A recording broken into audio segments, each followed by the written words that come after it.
from my experience with having sisters and nieces, they're pretty set on what they do until you say horses or puppy dogs. Some even like kittens. It's usually something like that, and that's got their attention. They love them.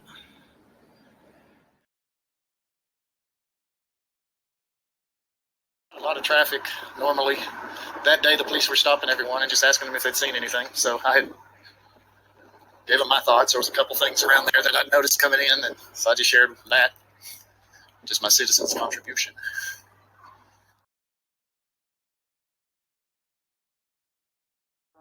Oh my God, you're a dumb bitch. So I look and read it, and it's the banner about Summer Wells. And I'm looking, I think, is that the mother? Is that actually the mother carrying this banner that lost her child in this parade? It wasn't bad that she was in the parade. It was just, was such an app. I suddenly look and read it, and it's the banner about Summer Wells. And I'm looking, I think, is that the mother? Is that actually the mother carrying this banner that lost her child? Another point, if I remember correctly, in one of those interviews, I heard Mr. McDonough begin to express about how his child, maybe a daughter, I don't know. I think he said he was in the house and he saw a van or something pull up, and they were basically, or some vehicle to try to kidnap his own daughter. And he ran out like a man would do. Cooked the guy's goose fast. The guy got away. And from then on, if I remember right, I think he said that was an inspiration for him and what his career would be. That was one of those moments in life that happens that triggers, your destiny per se. It gives the inspiration for what will be there and the skill set you choose to perfect and utilize to help people. And I heard him tell that. And by that point, he was already biting Don Wells pretty hard. And I have to pause just a moment, please. Okay. I'll pause. Oh my God, you're a dumb bitch. My first thought, this was my first quick thought. I'll just get to it. For some reason, Don represented that man that tried to steal Mr. McDonough's child, which is totally understandable. I think from that moment on, however that works in the mind of a man who's been through a traumatic thing himself. But when others started calling in and telling their stories, he was too quick to believe every word they said and too quick to negate anything that Don Wells said. And it was balanced at all. Investigator, everything's on equal terms. You don't just yield to somebody who just suddenly calls in and says, yeah, I did this. I know there's a bunch of history and rodeos and all that kind of stuff, but still, unless you're an investigator on a job, you don't turn the public loose on somebody for a lynching. That's extremely unprofessional and dangerous, just humanly speaking, because Mr. McDonough really has no clue really what's going on in Don's life. He's got some instincts, he's got some stuff, but you can't judge a man on a couple stories. You got to have all the stories, and there's plenty there that he doesn't know about Don's life, things that happened to Don, all that. So there's many factors that make someone behave or say certain things, or on it goes. And the other thing about that is you're exposing not just the man when you're biased. It's family. It's family history. It's part family that's really nice. It doesn't want all this blasted out when it's not the real law enforcement doing it. When there's not a case yet, when there's not a suspect arrested or anything.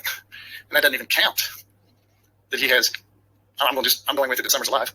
He'll have. Oh my God, you're a dumb bitch. Of this case. SA is the big thing to say. Say. It's speculation, total speculation. Just fine in the privacy of an investigator's office and consultation rooms and conference rooms, but absolutely out of its place on social media, on YouTube. And I've not just seen it in him, I've seen it in others. And I totally respect these men. I respect law enforcement maximum. Totally respect. But I have seen others. And that emotional aspect that they never had to tame in a conference room hardly, they don't have it online. And it's, unfortunately, when it's exposed, it's huge damage to other people. And it inspires those of lesser caliber or experience. It feeds their dopamine fix. Because most of the reason people like this stuff is because it does give a fix. It gives a emotional dopamine fix. Oh my God, you're a dumb bitch. Play somebody's private telephone call publicly on social media without their permission. That's a no-brainer. You can fight it all day long until it's you. Oh my God, you're a dumb bitch. But I know the night of the DUI he was pushed. I saw it. I knew it. Because I knew him by then, and I saw the setup. And then he was pushed that night. He was pushed. He was tricked and he was pushed. And it was a pattern that would happen.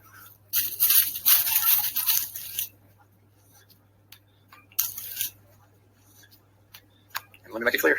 I ain't putting Jello on any decision because he still made the decisions. But the question is how much of those decisions he made. Oh my God, you're a dumb bitch. Looking at the faces,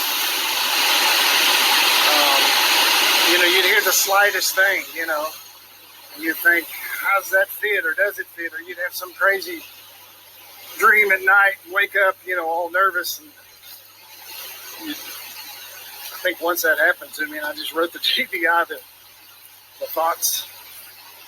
It was just thoughts. I think the TBI is very gracious to all of us in something like this, especially initially, because everybody has thoughts and they don't know what the TBI and the sheriff and all them, they don't know what they've gotten into, so they get a load of thoughts. Well, I had some thoughts.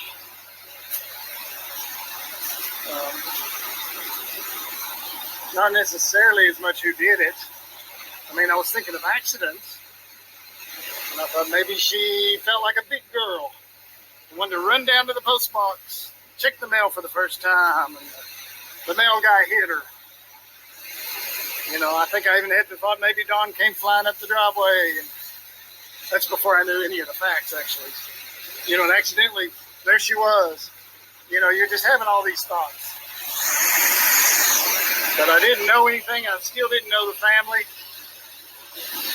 All I heard was the tons of stuff rushing through YouTube, going somewhere. But it sure wasn't really helping the case. If anything, it was, drowning Don in his sorrows all the more. And Candace.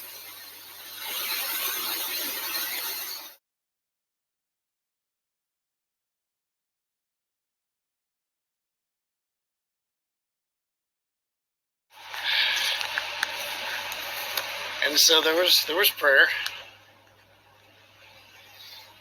and I believe it was after that meeting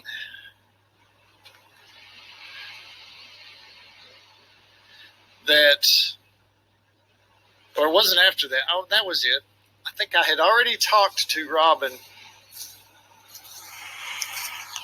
about the caution with the cameras, because it was a hot case, and it doesn't matter how wonderful that person is. A news person is under the pressures of their own boss. I think one of the most famous lines everybody's taught is, well, we just have to ask.